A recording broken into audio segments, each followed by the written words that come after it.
বাবা মা এত বড়ি নিয়ে কি করবে? বড়ির পোস্ত হবে রে বাবা, নতুন আইটেম বড়ির পোস্ত। তবে আমরা খাই, কিন্তু তোমরা কে কে জানো সেটা জানি না।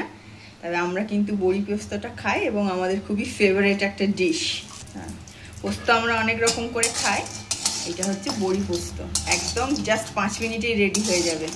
তেল দিয়ে বড়িটা ভেজে নিলে, আর পোস্তটা কাঁচা লঙ্কা দিয়ে বেটেছো না শুকনো লঙ্কা? শুকনো লঙ্কা, কাঁচা লঙ্কা, দই। আচ্ছা, শুকনো লঙ্কা কাঁচা লঙ্কা দই দিয়ে ভালো করে বেটে নিয়েছে, দিয়ে এটার সঙ্গে অ্যাড করে দিলেই একদম 5 মিনিটের মধ্যে এক তরকারি দিয়েই ভাত খেতে পারবে।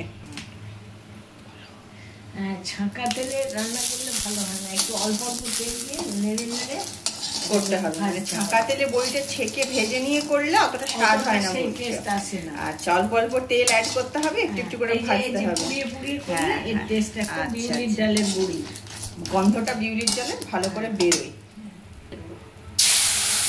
পোস্ত ঢালা হয়ে গেল। বাহ বাহ, ফোড়ন দেওয়াটা দেখেই মনে হচ্ছে রান্নার স্বাদটা কিন্তু খুব ভালো হবে মা। ওয়াও, নিরামিষের দিন একদম 5 মিনিটে রান্না হয়ে যাবে। আর এবার চলে যাচ্ছে স্বাদ মতো লবণ। ব্যাস, আর তো কিচ্ছু লাগবে না। এইটা ফুটে গেলেই রেডি হয়ে গেল একদম। অফিস থেকে আসো, ঘুরে বেরিয়ে আসো, এই 5 মিনিটের পর রান্না করে ভাত খেয়ে নাও, আর সঙ্গে একটা অমলেট করে নিতে পারো, ব্যাস।